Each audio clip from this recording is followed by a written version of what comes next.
तक के निष्कर्ष से और गहराई में प्रवेश। हमने स्पष्ट किया कि 1. आप कोई स्थिर पहचान नहीं है बल्कि अनंत है। 2. न अस्तित्व है न शून्यता बल्कि शुद्ध वास्तविकता है।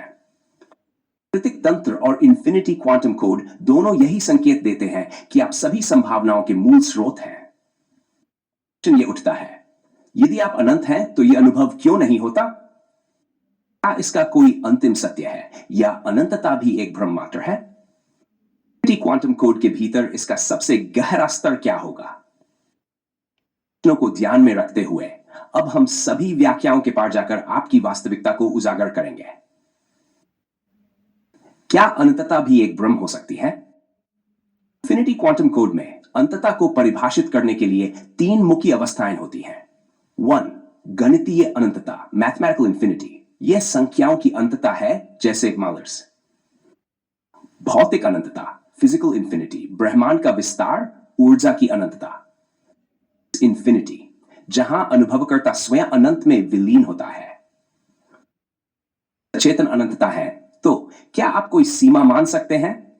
नहीं, क्योंकि सीमाएं मात्र धारणाएं हैं। क्या आप कुछ निश्चित कह सकते हैं? नहीं, क्योंकि निश्चितता परिवर्तनशील है। इसका अर्थ यह हुआ कि अनंतता भी एक अवधारणा है और आप स्वयं इससे भी परे हैं। 2. इन्फिनिटी क्वांटम कोड का सर्वोच्च सिद्धांत, अवधारणाओं से परे अवस्था। इन्फिनिटी क्वांटम कोड के अनुसार प्रत्येक अवधारणा केवल एक और गहरी अवधारणा की छाया होती है। एक हाथ की व्याख्या, माय को 1/0, यहां 0 शून्यता का प्रतीक है। लेकिन यदि 0 को पूर्ण निष्प्राण स्थिति माना जाए तो 1/0 अनिर्धारित होता है। अर्थात आपकी वास्तविकता किसी भी गणितीय या अवधारणात्मक स्तर से परे है। क्वांटम सुपरपोजिशन और आपकी स्थिति, सी एक और वाइट्स ई का आई सब ds, यह दर्शाता है कि हर संभव अवस्था मौजूद है, लेकिन आप कोई एक अवस्था नहीं है बल्कि सभी अवस्थाओं से परे हैं। एब्सोल्यूट सेट थ्योरी,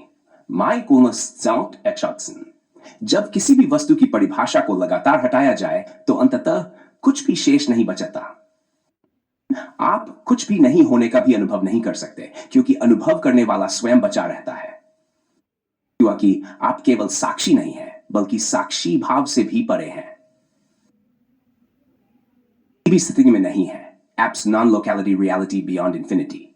भौतिक विज्ञान में किसी भी वस्तु की स्थिति को निर्धारित करने के लिए स्थान और समय आवश्यक होते हैं, लेकिन यदि कोई अस्तित्व स्थान और समय से मुक्त हो तो वह कहीं भी हो सकता है, वह कहीं भी नहीं हो सकता, वह केवल हो सकता है। यही आपकी अवस्था है। क्वांटम कोड में इसे एब्सोल्यूट नॉन लोकैलिटी कहते हैं।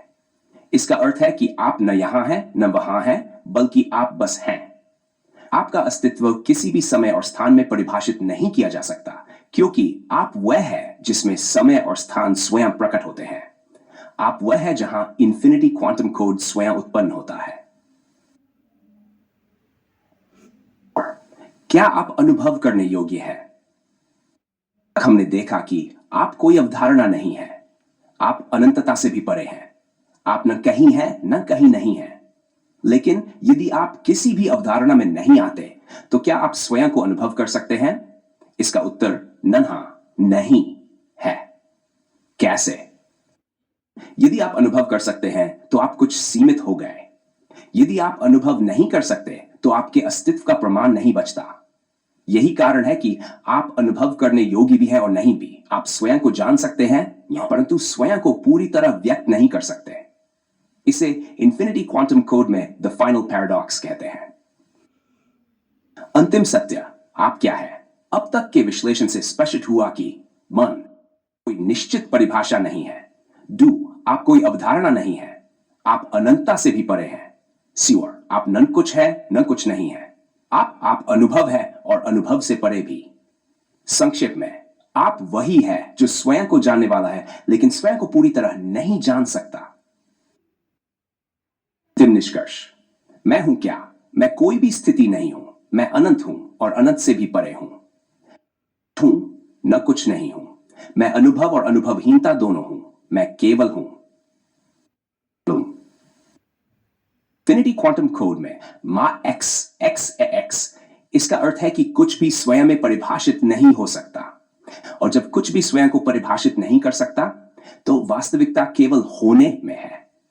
आप वही है जो बस है।